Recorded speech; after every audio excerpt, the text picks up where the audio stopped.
Welcome to this week's episode of Lagniappe. I'm Rob Holbert, your host, along with the roll call here. Let's hear who's here. Ashley Troy. Scott Johnson. Hello, I'm Dale Leash. Brady Petrie. Kyle Hamrick. All right. Well, we're here. We're recording this on Wednesday, the day after Election Day. Obviously, some pretty interesting goings on last night. We have President Trump appears to be coming back into the White House. I ran across a weird little, or I just thought of this earlier, that this is, so Grover Cleveland, Yes. the only other president who served non-consecutive terms. Indeed. He was the 22nd and 24th president. Yes. And then that's now correct. Trump was the 45th and will be the 47th. And Yeah. so there would be almost the same amount of time between that occurrence. Isn't history nuts? That's interesting. It's crazy. It's very It's interesting. So Very we interesting. will be waiting 22 years for this to happen again, I guess. I don't know. We'll see. Yeah, well, it's a pretty good 22 groundhog presidencies. I'm sorry, not 22 years, 22 presidencies. Yes. Anyway, so we have that going on. And one of the things that we saw across the country, I think it looked like turnout was a little lower across the country. It also looked like Kamala, sorry, I said Kamala, like the Ugandan warrior, the wrestler. We were talking about wrestling a while ago, but but the Kamala she did not perform as well as Biden did. So what were and we had some numbers here locally that kind of bear that out. What were our numbers? Yeah, we got some numbers for the state and for the county, et cetera, or turnout wise. So starting with the state, this year they had 2.25 million votes out of 3.86 million that's this year, voters. 2024. This year, Harris got 768,974, and Trump got 1.456 million votes. So all right, roughly double, what Harris got. At the same time, in 2020, they had 62.8% voter turnout compared to 58.4% higher. Yeah, about 4% higher. Trump actually had a little less in that year. He got 1.44 million in 2020, and Biden got 849,000 in 2020. So he got over more than 100,000 more in Alabama alone. Yeah, Trump did a little better, but the Democrats did way worse. Yes, this time around. So, and then what about Statewide. Mobile County? What did we see for Mobile County in 2024? We had we had 71,279 people vote for Harris, 99,981 vote for Trump. But in 2020, we had 79,474 for Biden, so they had more. About 8,000 more. And Trump also had more with 101,243. But our turnout was down in Mobile County, though, right? Turnout was down 54%. Had 54% compared to in 2020. Sorry, my eyes are going cross. I hadn't found the number for Mobile County. I think Mobile was 58. Yeah, it was 58. That's what it was. So it felt like turnout. Having voted in both elections, it felt like turnout was down this year. Just from my own personal feeling, but it was down a little bit, but that didn't really hurt Trump's vote very much compared to what it did to it definitely seemed like the people that would have voted for her were the ones that stayed home. Her vote fell off considerably. So it's interesting. I think that's what you're seeing across the country to some extent as well. Obviously, we also have new House of Representatives, representative here in District 2, in the District 2 part of our city. The city. And Shomari Figures won. Yes. So that was, he won kind of going away on that one. It wasn't real close. He did win that one. Kyle, you were at yes. the watch party, weren't you? Yes, I was. It was quite the thing.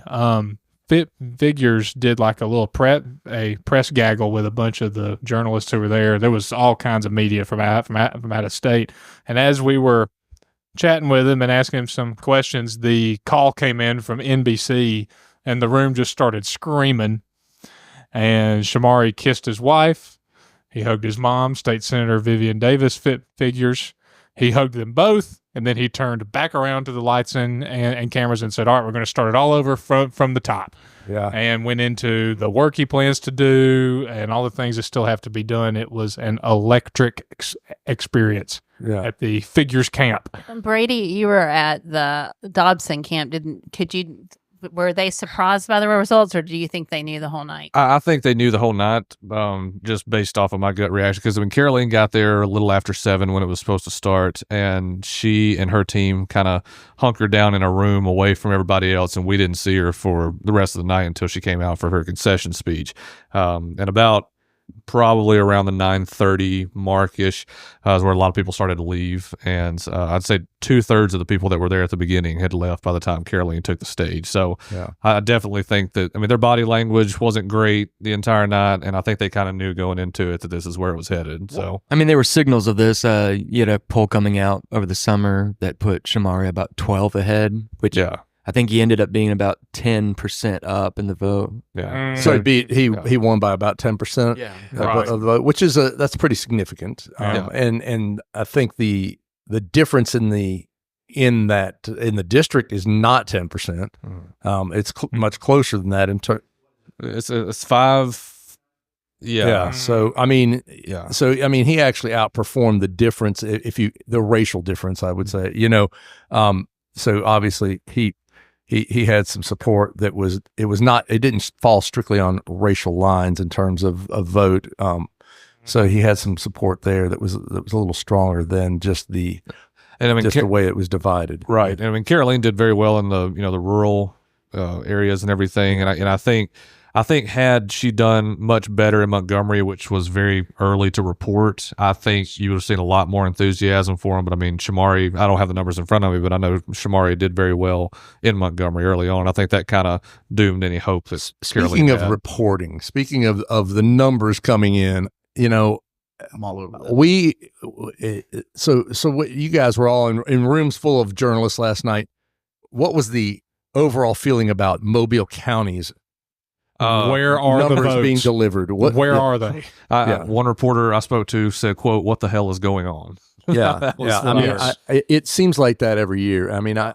Every election, we're always the last to report, and it's got to be on purpose. Is it the probate court? Is it Don Davis? It is, and he's the hold up on this, or what is the issue? Yeah. Sorry, he's retiring, so so hopefully maybe we'll get a different outcome next time. I don't know what it is. I don't know whether it's the size of the county or what, but we're always the last to report. And I have no idea why. Our local treasurer, Bob Grip, who always had the Bob always had the early numbers, and they're not doing that anymore. No.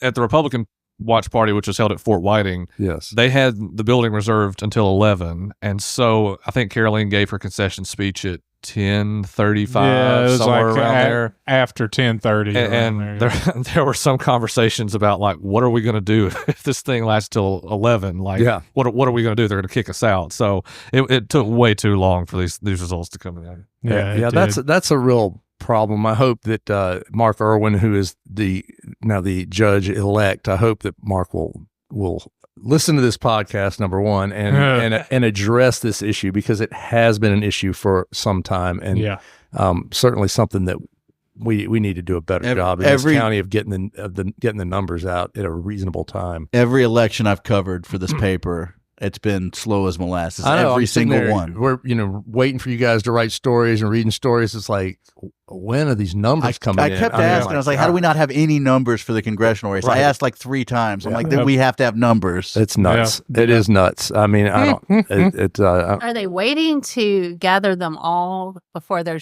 doing it by precinct by precinct? From what I've gathered, it's just like a massive dump of votes that they're just pushing out. They wait for all of them to come in, and from what I gathered, because I was constantly checking the probate court's website, it felt like they just uploaded them in thirds of increments. 33%, and then 70% came in, and it was just 20 precincts at first. It was the first dump, and then it jumped up to 51, and then it was about 10:30 when the rest of them came in, and that's so when we found out, Ashley Long, this is another race. Ashley Long won the circuit clerk race.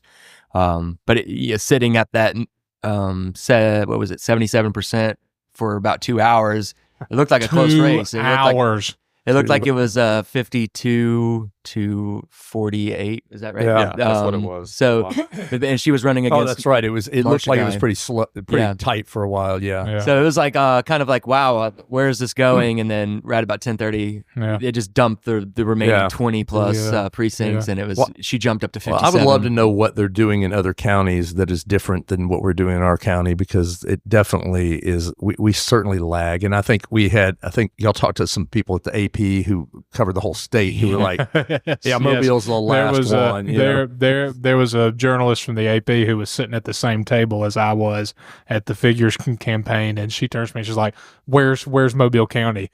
And I'm like, "Well, your guess is as good as mine." Fortunately, the crab dip at the Battle House is a lifesaver. There you go. And was the sustenance that I needed to get through while we counted votes at a glacial pace. There you go. Or with some Mardi Gras beads or something. I was struck also yesterday, I guess, we had by just the number of, when we go through and you look at all the judges' races and nobody faces any opposition. Yep. It is just amazing. All the judges, you're just like, well, that's the only person to vote for. Lifetime appointment. It really is a lifetime Supreme appointment. Court of Mobile. I mean, and in most cases, they'll do it in a situation where judge will get old and retire, but they'll retire like in the middle of their term. So then somebody gets appointed by the governor, and then that person just is the judge. They typically do that. I mean, it's not. What did I say? Sometimes? Yeah, they do that most of the time. I apologize. Most, if not all the time. Also had no local contest in their judgeship. I mean, I can explain that. It's not a good explanation, but I mean, people who were attorneys are afraid to run against sitting judges. Well, I mean, that's what they've always said. That's it, right? It is always, because then if you lose, you can't practice in front of that judge. That's the argument I've heard over and over again. Which kind of seems childish of the judge to like hold that against you. It is the fear is that if that's the idea, and probably a violation of the judicial ethics. But I mean, if threats are actually occurring, yes, and I don't know that any of it. Look, I mean, I think by and large we have some very good judges in our county. Baldwin County has some horrible judges, but none of that's not the point. Baldwin has some absolutely atrocious judges. An election is about choices, and we have none. But yes, I mean, it is just amazing to me that nobody runs against these guys. Anyway, I wonder who won the constable position. I don't know. All 67,000 of them. There was not even a name on my ballot. I wrote in Brady Petrie. I almost wrote Rob in for constable. I think I know several people who got votes. My wife also wrote me in for a constable. I'm not ready to call the race at this time, though. So check back in later. I know a guy here in town who became a constable. Basically, we wrote a story on him, right? He basically went and voted, and there was no name, and he called a bunch of his friends and said, "Hey, vote for me." That's an unpaid position, right? Yes, it is. Yeah. You can basically. Well, then I'm calling the race. There's some fees and things like that you're allowed to charge, but you get a badge, and you don't get a car. I've seen a constable car. You can put a sticker on your car. You have to pay for all of it. Yeah, you got to pay for the car. You got to pay for your car and your gun and your constable outfit. Do I have the ability to turn my lights on and run red lights like some cops do? Then by all means, sign me up. Yeah, we're about to get letters, but you basically get to play. You get elected to play cop. You can be work funerals. Work funerals. You can do crossing stuff, crossing guard stuff. I mean, so Brady, you may have a little moonlighting in your future. We'll see. I don't think it's a full-time job. It's something you could do on the weekends. It's just too much responsibility for no pay. Well, I mean, I'm not here for it. You got to make the pay. The power of the crossing guard whistle is something else. They're paying them to be out there and do that. I mean, they love, puffing on that whistle. They fear. This is a whole different story. I don't know what. Now we're definitely going to get some calls from the constables. That terminology was unfortunate. Let's just say.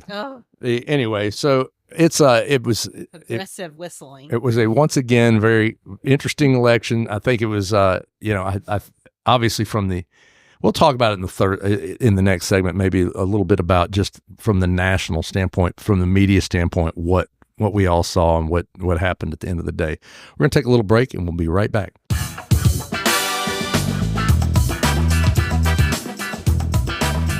we are back with Tommy Hicks. We're going to talk a little bit about sports. Tommy, I was out of the South game this last week, and when I left, things were under control. And I felt like we can go have a little dinner. Yep. This is done.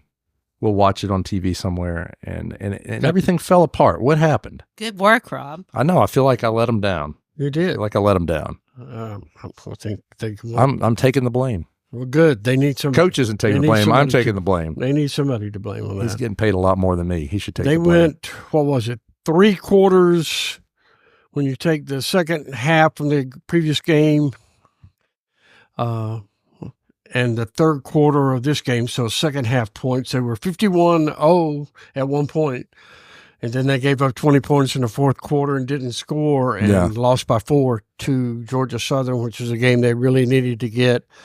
Now they are faced with 3 games remaining. They're off this week, which is good for them. They can heal up and maybe.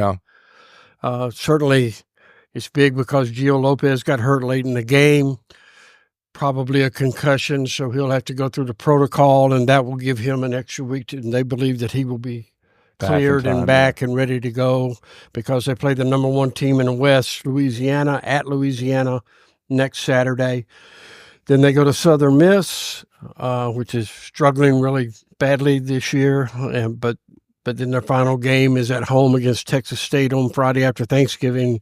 Texas State was a team that a lot of people picked to win the whole thing in preseason, so they have to win 2 of the 3 if they want to go bowling. Okay. So they got some tough games ahead. Yeah, that's the situation right now. So so they got to beat one of, assuming they beat Southern Miss, which I don't know, could be an assumption at this point. And they do show up for the big games, so they've got to win one of the 2 against 2 really good teams. Yep. So if they want to go bowling, they absolutely have to do that. So back to a lot to play for still. We'll see how it goes. And so what's going on? We've got high school playoffs are starting, right? Playoffs start this week. They're starting early. And they're starting playoffs. Nobody will ever forget that. No, best Jim Moore quote of all time.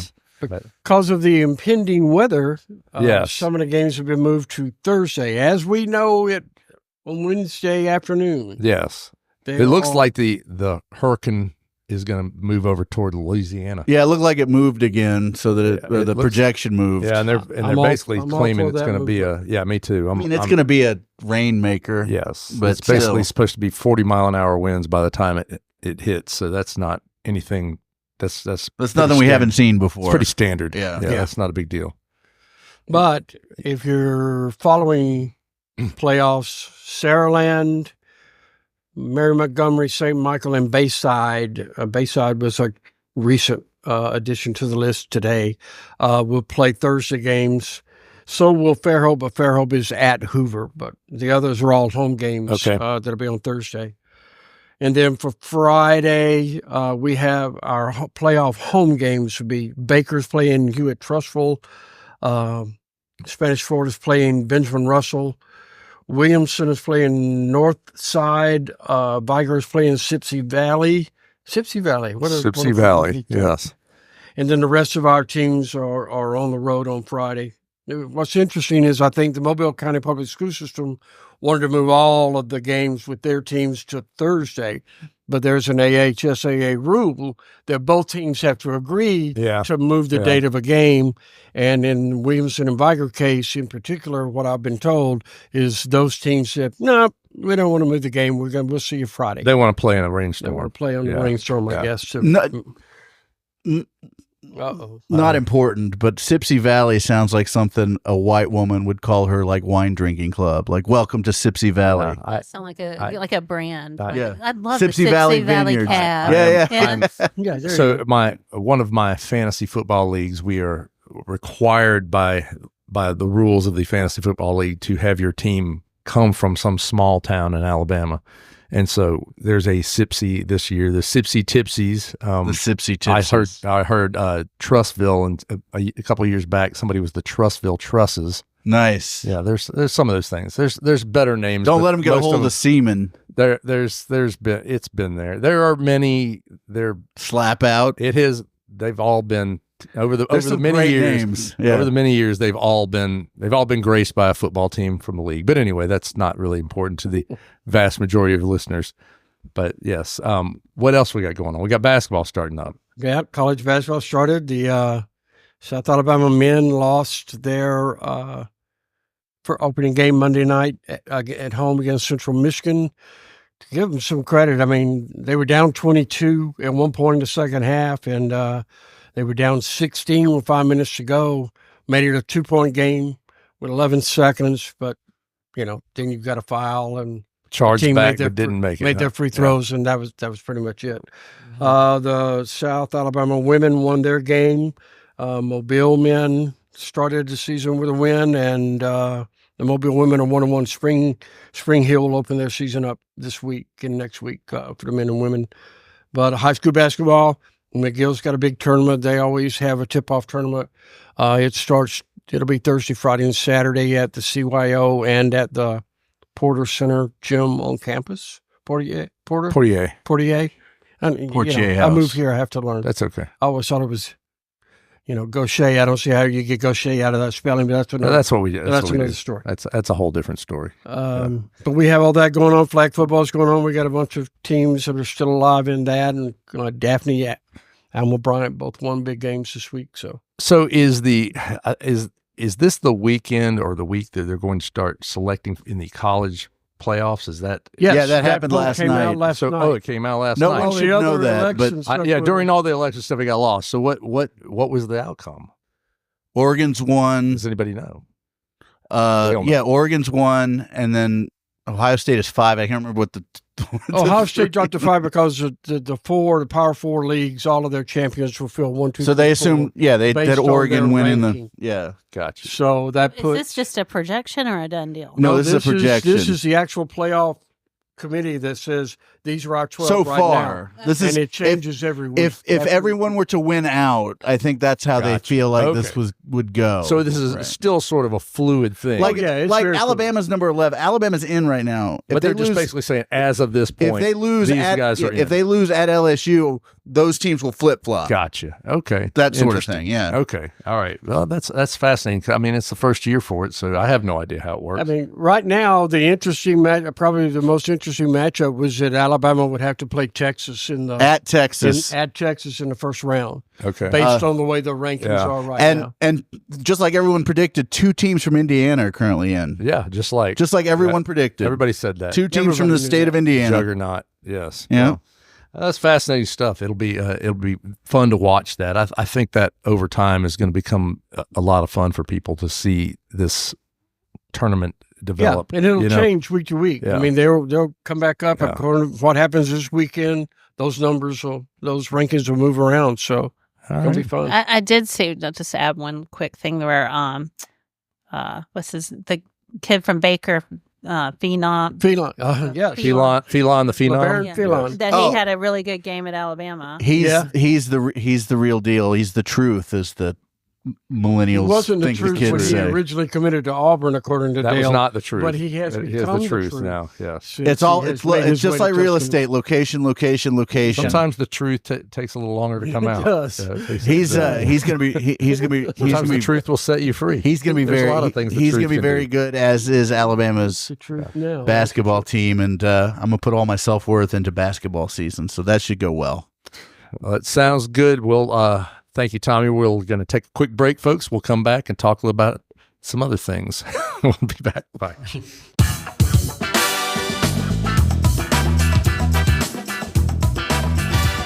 And we are back. Let's move back into our discussion about the election last night. And I know one of the big issues people have. I mean, obviously, we were told prior to this election that it was tight. It was, the polling showed in the swing states that Kamala was ahead in some and Trump was ahead in others, but none of that was borne out, really. I mean, it didn't. He looks like he's going to sweep all those states. And do you blame the media? Do you blame the pollsters? Do you blame? I mean, the information seems bad a lot of the time. I think it's hard to do polls in modern times. Who's answering their phones? I mean, do you ever answer a phone call? Or, I don't participate in polls because I am a member of the media. That's the only, If I wasn't, I probably would. No. Yeah, but I mean, I think, so I don't really have an issue with that. I have more of an issue with just dishonest coverage, and that. When you say dishonest coverage, what's dishonest coverage? Okay, and I'm not trying to take a side here or anything. I mean, it's just this is our business, and it has just been very disheartening to me to see professionals in our business kind of distort the truth. I mean, even if you hate Donald Trump, he did not call for the assassination of Liz Cheney. I mean, in those terms. Right. And yet that was the headline of it. I mean, and that's not fair. I mean, I just, there. The headlines were pretty blaring going into the final days. Because I listened to that and I was like, oh my gosh, and then, I mean, it wasn't great what he said. Don't get me wrong. I'm not trying to defend that, but it was not, he's calling for a firing squad for her or whatever. And I think that just turns a lot of people off. They have ears. They heard the context of it, and I think there needs to be a reset on, I mean, I think he just drove people insane and then made them do their own jobs poorly. It's just. Well, yeah, and I mean, I think that's been the case for a long time at this point with a lot of it. I mean, to me, don't let him ruin you. Right. So, I mean, I would love to see the national media stop constantly saying, Trump claimed this, which of course is not true, or which of course is a lie, which of course doesn't. I mean, that's not what we were always taught in journalism. It was sort of like show, don't tell. You're not it. If you've got somebody who says, Trump says X, they're eating cats and dogs. The mayor says that's a lie. That's one thing. That's journalism. Well, I mean, I think it's for the better reporter, to let people see it for themselves. Right. When you start injecting yourself into it, you're stepping all over the story, and then it becomes more about that. I mean, maybe we're just old, though. I mean, these youngsters don't seem to have. But I mean, I think when you say, okay, Trump says they're eating cats and dogs, which of course is unfounded. As the writer, as the reporter, you've made a judgment call on what that is versus going and finding somebody who will tell you what it is. The next line should have been, we've contacted multiple sources in Spring Hill, and no one can find that this is true. Right. Instead of saying, the reporter says it's not true. Right. I think that's been something that really grates on my nerves a lot, and it needs to stop. One of the popular ones is he claims without evidence. Claims without evidence. I mean, yes, it might be bad evidence, but he'll, if they actually corner these people and be like, why do you think this? They'll give you reasons. There's not no evidence. It's just maybe bad evidence. So in the past we would write something along the lines of, so and so claimed this. The next sentence would be, something along the lines of, there have been no documents that show that happened, or documents show the opposite happened, or whatever it is, some sort of proof that would say that this didn't occur, or that casts doubt on it if it is something that is in doubt.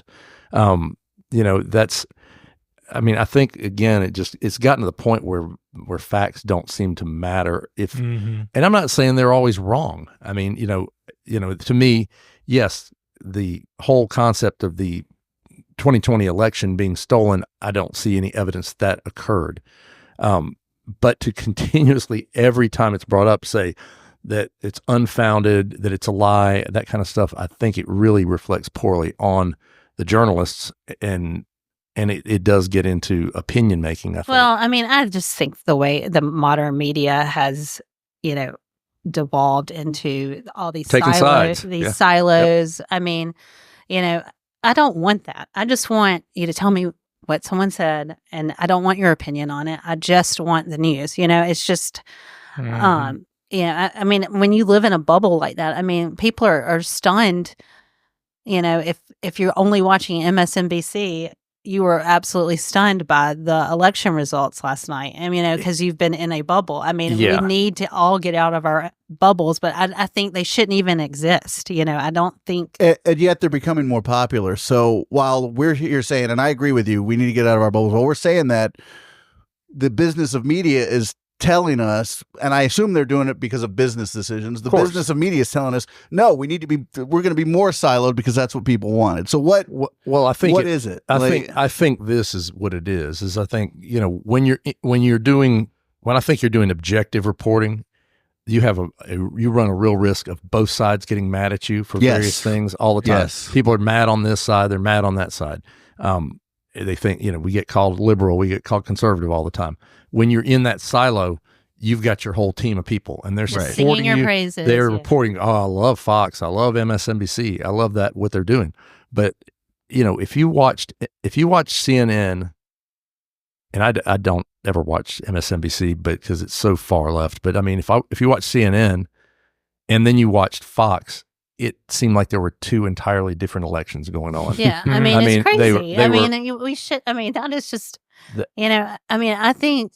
I think there is an appetite, though. I'm hopeful. Maybe I'm crazy, but I think there is an appetite for media to stop all of that nonsense and get back to a more objective, coverage of it. I mean, I kind of feel like once Trump is gone, everybody can just.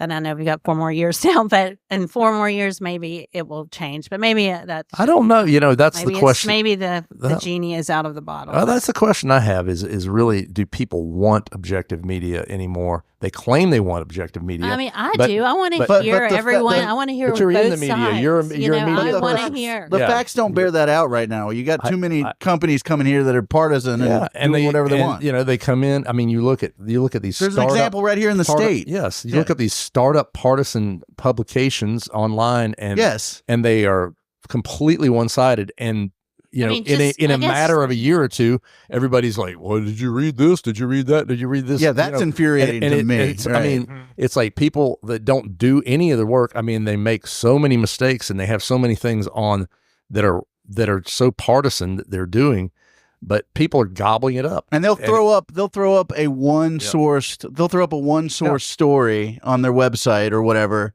and then we who usually like to have multiple sources for every story are playing catch up because we can't compete if you're just gonna listen to one guy who agrees with you. Well, it's not a matter of even competing. It's not you spend all your time trying to swat down bad information. It's exhausting. It is exhausting, but I mean, but I don't. That's the question I have: is it really? If people think? I think a lot of times people say the media is unfair. But then they run and they look for something that just is an echo chamber of what they believe and say, well, that's fair. The other stuff's unfair. It's, if your newspaper doesn't piss you off occasionally, it's not a very good newspaper. Right. I mean, exactly. I mean, I just find thoughtful conversation and hearing someone else's perspective way interesting than just someone, telling me what I want to hear. But maybe I am in the minority. It's not the easiest thing in the world, but you just got to take your personal biases out of whatever you're writing and let the facts be what they are. And not enough people are doing that. And they don't do that when they read it either. I don't think it's that hard to do. It's funny when you see. I mean, I don't either. But if you watch last night, I just don't think this country, we're going to be the completely divided country unless we get out of that. I mean, forever. I mean, it's never going to stop. So it's hard. It's funny watching the news coverage last night when it was very clear that things were turning bad for Harris. Everybody started acting more like journalists all of a sudden. It's like all of a sudden it's a lot more. There's not. I mean, I know some will probably describe it as they had long faces, whatever. I don't think so. I think everybody just got more somber and was like, well, this is what's happening. And this is what's going on. And the reporting kind of all of a sudden seemed more mainstream reporting versus what had been going on before the election, which seemed a lot more cheerleadery and, let's report these very fringe things that seem to be in her favor versus his favor. The one organization where I'll push back on you a little bit on that is if you were following the New York Times. I wasn't. And their needle coverage. It was really like their reporters were just straight up telling you what was what, and I appreciated that. Yeah, I mean, I think that I know that they're a bugaboo for the everybody hates everybody on the right hates them, but they're really good. I think so too. I mean, I listen to the Daily all the time, and there's been some fantastic stuff. There's a reason on this. They're the reason they're the best newspaper in the country. They are fantastic, and I did look at the Needle thing, which was interesting, but I think it is really incumbent upon a lot of, I particularly on television news. I'm sorry, I know we're print, but particularly on cable television news, the 24-hour stuff. The 24-hour stuff, they've got to really revamp it. But again, if the money keeps coming in, it may just become irrelevant. If the money keeps coming in, they'll do it as long as they're getting money for it. I just think you'll find younger audiences seeking out something different on. Well, they do. Yeah, just in the 24-hour social media space. It'll just be a different medium. Look, I mean, the numbers of people actually watching the news, watching those broadcasts, is minuscule compared to the number of people in the country. Right. They are not. They are not reaching anywhere near even a quarter of the people in the country on a routine basis. It is, but what they are doing is just making a lot of money for those companies, and it's going to be tough for that to change if you're making money. And it's a big deal to say, okay, we have over the last 15, 20 years have carved out this audience, and now what we're going to do is say to this audience, we're going to start just doing news straight down the middle. And I mean, look at what happened to the Washington Post when they canceled the endorsement. Yeah. They lost 200. I totally agree with that call. I don't think newspapers should make endorsements, but the timing of it was not. You can't do that days before the. I agree with you, but you can't do that days before the election. That call should be made 6 months ago, the day you purchase the paper. Well, it should be made that day or the day after that last election that you do it. Because you say, okay, this is the last one. That's the last one we did. We're not doing that anymore. Because you do it 6 days before the election, you're gonna piss people off. I mean, especially when you endorse other things, other races. And I mean, what they did was angered a bunch of Kamala Harris supporters and lost 250,000 subscriptions. So that shows Jeff Bezos can probably shoulder that. He can afford that, but it's just, but I think it is indicative of the fear factor that when you've become partisan media. I mean, if we did something that caused us to lose a quarter of our subscriptions, that would be bad. It would be terrible. But it would be, I don't think, since we try to report down the middle, we don't have anything where we feel like, oh gosh, if we report on this side of things, we're going to lose that, or we're going to have that. But I think when people expect you to be in their wheelhouse, on their team, and expect an endorsement for your candidate, and then they quash it at the end, and you lose all that money. So it's different for us, and I can tell that by the reaction of people that I meet or who I've written stories about in the past and that have maybe not been so glowing. If I come back and see them, most of the time they're not shutting me down or screaming in my face. They're like, "Oh, it's nice to see you," and they'll help me out with whatever I need as far as stories go. That's not always the case, but it is most of the case. I think people respect that here. Yeah, I mean, and that's all I'm saying that we need on the national level. Sure, we do. Just a bunch of lagniappes. Yeah, yes. Yeah. We need to take over the national media. I mean, I hope we have firmly established with our readers and we'll go after and everybody. Yeah, if they're doing, that's what you're supposed to do. Don't care what party you're in that or is who what you you're are supposed or to any do. of that And stuff. even if you hate someone's guts, you need to be fair to them. We don't even care if you've advertised with us. We are going to do the story. So it is just the way it is. I mean, so just to see people. My take might be different with advertising. I don't know. No, just to see people in our industry not adhering to those, ethics. It's just disappointing, is all. It is, and it's but even if you agree with them and can't stand the person or whatever, you can't do that. You ruin your own reputation. Yeah. Well, and I think that's a big part of what has come out of this. I don't know. I'm cynical about it. I don't think there'll be any big changes. I think it's just everybody's got their group. I think there'll probably be one day of, well, maybe we need to look and all of that, and then it'll just be right back to whatever. It just makes you wonder about all the damage that has to be done before we hit the reckoning point. Yeah. Well, I mean, I think the first thing you have to do when you do something like that is find somebody to run it who is actually down the middle and is not political. And that's the hard part. And you have to let them have the reins to do it. And that doesn't really work. I mean, I think when you look over at CNN, when they tried to, when Chris Licht came in, not that I don't think that he's particularly unpartisan, but he came in and tried to tone down a lot of that left wing stuff. And, you know, how long did he last there? Right. Not very long. So, very long. Yeah. You know, I mean, look, money talks. Yes, it does.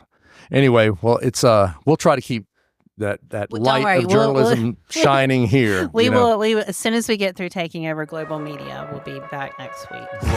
Global media. I'm tired, man. That sounds like a lot of work. It's a lot of work. We're not going to do that this week. All right, guys. Thanks for listening to us. We'll be back next Thursday with the next episode of Lagniappe. Love you. Bye. The Lagniappe is a Something Extra publishing production. Executive producers are Rob Holbert and Ashley Trice. Music is by Some Pulse Sounds and Electro Animals. Only subscribers like you have access to this podcast. Tell your friends they can sign up at my.lagniappemobile.com. For advertising opportunities, please call 251-450-4466.